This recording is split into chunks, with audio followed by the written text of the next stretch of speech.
Yeah,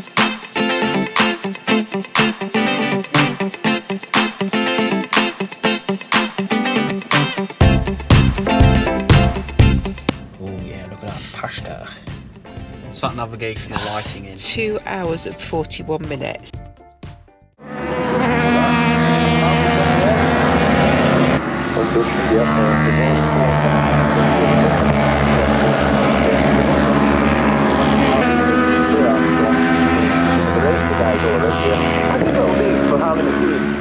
So that was FP1.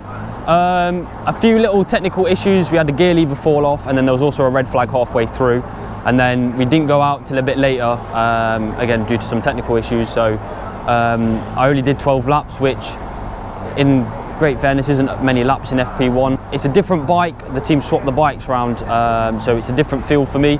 So I'm just having to get used to the bike, but also the track. I'm familiar with the track, so I know the track. It's just getting fit and like comfortable on the bike. Running around like sort of 29th, 30th, that sort of place, and then my gear lever fell off, and then obviously everyone went quicker and quicker and quicker. Yeah, we'll go out for FP2, get a bit more comfortable on the bike, and then see where we go from there. But yeah, other than that, I shall see you out for FP2.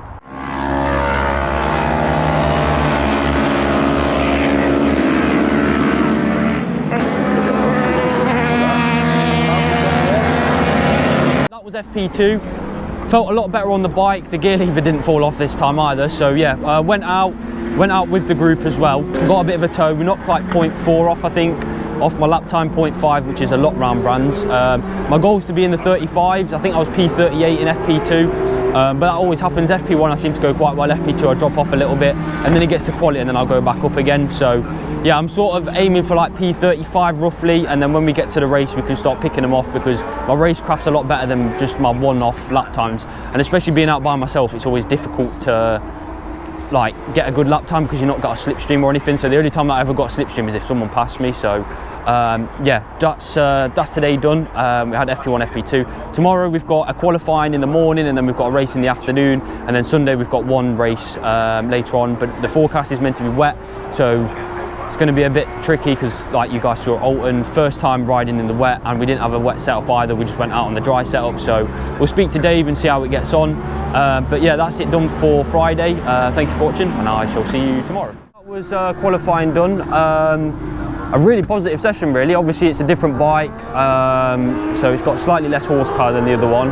But again, I know the track now. It was quite a eventful qualifying. I went out in the big group, was just plucking them off, trying to get a tow, and then everyone came into the pit, so I tried to go out and sort of get a personal, like just by myself lap time. But it's very important to get a slipstream in this class, because it's just, yeah, if you don't have a slipstream, you're going to lose out massively. Yeah, I went out, came back into the pits, tried to find a tow, couldn't get a tow, because every time I got on someone, they'd come into the pits or they'd sit up. So it was very, very difficult to get a tow. And then I went, right, I'm just going to go out and do one lap time by myself, and then just think, if where I normally brake, just brake like a second after that. And I ended up doing a 35.5, which was 0.4 quicker. What I did at the start of the year, I did a 35.9 as my quickest, and that was on a brand new set of tyres on a bike with 2 horsepower more. I did a 35.5 with scrub tyres on, 2 horsepower less, and without a tow, because also last year I got a tow off one of the CF motos as well. So yeah, I'd say that's a fairly positive qualifying session. I think we start P34 for today's race, and then I'm not sure what happens tomorrow, because this is the first time that I've ever done 2 races in a weekend. I don't know if they go off the qualifying time for race 2 or if they go off your race time for race 1. So yeah, that's it for qualifying, and I shall see you out there for race 1.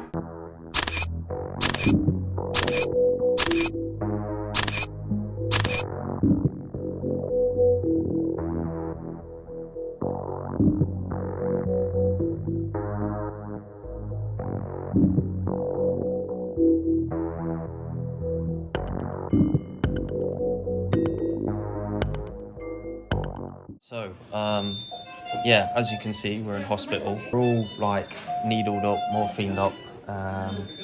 Yeah, I'll probably do a bit more of an explanation video a bit later on when I'm out of the hospital. But yeah, currently got really bad back pain and sort of rib pain as well. Yeah, didn't go very well the last round. There's also a race tomorrow, but I don't think I'm making that one either, because one, I'm extremely sore, can't really walk. My helmet's absolutely written off, and I don't know what sort of state the bike's in as well. So yeah, I shall keep you updated and see you on the other side. Right, so we've been for the CT scan, so we're just basically waiting to see if I've done any more damage than what we think. I'm hoping there's nothing wrong. I think it's just muscle and pelvis sort of area. But yeah, I can move my toes, my legs and stuff. Like I've still got a feeling there in my legs and everything. But yeah, it's just my back is in excruciating pain. It's like a really sharp sort of, I don't know how to explain it, pain in like my kind of where my pelvis is, but like back of my pelvis, like just above it. So yeah, I'm hoping I can get out of hospital today, fingers crossed, and then we can go back to the track. Yeah, other than that, I shall catch up later. Right, so we've had the scans back. It's not looking good. So they've said that I've broke my back in 4 places, but yeah, I've still got feeling in my legs, which is the main thing. But yeah, it really hurts my back to move my legs, so I'm hoping it will go away at some point. But yeah, we're just waiting for the surgeon's response to see what, obviously, because they don't know what the circumstances. They've just said to obviously check me over, and now we're waiting for the CT scan man to come back and say whether I need a surgery operation on it, or if I'm just good to go and it will just heal over time. I'm hoping it will heal over time, because I'm not one for surgeries. I don't like them very much. Well, I've never had one, touch wood, but yeah, it's not something I want either. So yeah, that's update number 3, I think, and I shall see you guys later. Right, so it's been a couple of days since we've got back from the hospital. I've not filmed much really in terms of like me getting about and stuff, because it's been awful. Like I can't get up really. Today's been probably the best day for me being mobile, because I've been to the GP today and sort of had referral for physio. But yeah, in terms of the days before that, yeah, I couldn't get into bed without help from Lil or my mum. Couldn't get out of bed, couldn't get in the shower, couldn't get undressed, couldn't get in or out of a car. Yeah, it was awful. But yeah, today's definitely been one of the better days. So yeah, in terms of the actual weekend, there was a few up and downs. We had some bike changes, technical issues, and just a lack of track time really in FP1. FP2 sort of got a bit more comfortable, sort of got a bit of a toe off people, try and learn a bit more. Then we went into qualifying and had my best lap ever round Brands Hatch. I did a 1:35.5, which I think last year my fastest time on a bike with, like I said earlier, with brand new tyres and a toe, was a 1:35.9. So yeah, to say I got a 1:35.5 was pretty good. But yeah, the race, in terms of the accident, obviously I've put the clip in so you can see it. I got knocked about a bit at the start of the race, I got off the line all right, went into turn 1, got pushed out wide again, then went into turn 2 and then got pushed out wide again, so I was basically like at the back of the grid. So on that lap I thought, right, let's just pick them off, so I think I got Josh Proudfoot in on one corner, then I got Wes on the other, and I just got on the throttle as I did every other lap, same as the guy in front of me, Jack Knight, same line, everything, literally just behind him, got on the throttle. And then the race started coming around and I was like, right, I'm going to hold it and hopefully it sort of just drifts out and then goes forward, which it did, but unfortunately it sort of it basically got all full lock sideways. And then as I went down, the sort of front wheel came off the ground and then just threw me down to the floor, which I didn't injure anything. I've got a bit of bruising on my shoulder and my arm, but yeah, as I went down, went down like that.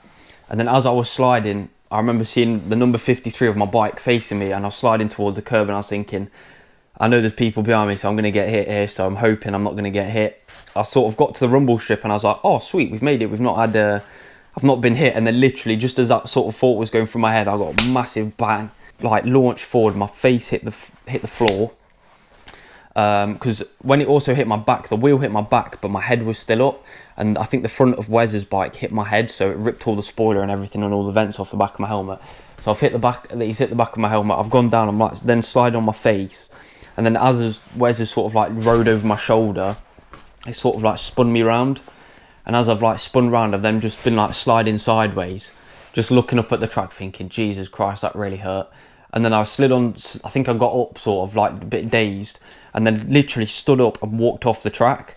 And I was like, right, that really fucking hurts. That was really bad. And as like I said, I was walking off the track and I just felt this horrible like pain in my back, sharp pain in my back. But I was like, got to the side of the track and literally my mum was stood right there. She saw the whole thing. And I was like, oh, and she was like, oh, you're all right, you're all right. And I was like, yeah, I think I broke my back or something. I don't know what I've done. And then I turned around and Wes is being stretchered off. So I thought he got hit by someone else as well, which I was like, oh God, that's like, this hasn't happened. And then, yeah, I got into the ambulance, sat down in the ambulance, and then that was it. As soon as I sat down in the ambulance, I literally could not stand up one bit. Like, I was in so much agony. So I got stretchered into the medical centre at MSV. And this is the report that they've got in here. They sort of just did like visuals on me. And that's where I was sort of explaining the pain area. Got all my details. And I was being reactive and stuff, so they weren't too concerned, but they said, because your back's in pain, we're going to send you to the hospital. So they took me to the hospital, and then, yeah, I got all of this, basically saying what had happened to my body. And yeah, they said that you've broken four vertebrae in your lower back, 1, 2, 3 and 4, and then also bruised your lungs as well, which is obviously where I've been then hit and then forced down flat first on the tarmac. So yeah, but every now and then I'll get a sharp shooting pain in my back, depending on sort of what position I'm in, which is awful and I absolutely hate it. So yeah, not the greatest. Yeah, I just want to say another quick thing. Thank you to everyone that sent me messages. There was hundreds of people that have sent me messages, so a big shout out to them. And yeah, everyone that's wished me well, quick recovery, speedy recovery, everything like that. I do honestly appreciate it. Didn't realise how many people I had behind me supporting me. So yeah, thank you to everyone that's dropped me a message on like personal, Facebook, you name it, the lot. So yeah, thank you for watching today's video. Like I said, it's probably not the best one to end the season, but yeah, thank you for all your help. Thank you to Blue Motion for giving me the opportunity this year to be on the BSB grid. Thank you to TP Remapping for again getting me on the grid, and then thank you to JNS Accessories for giving me a suit. Thank you for watching, guys, and I shall see you in the next one.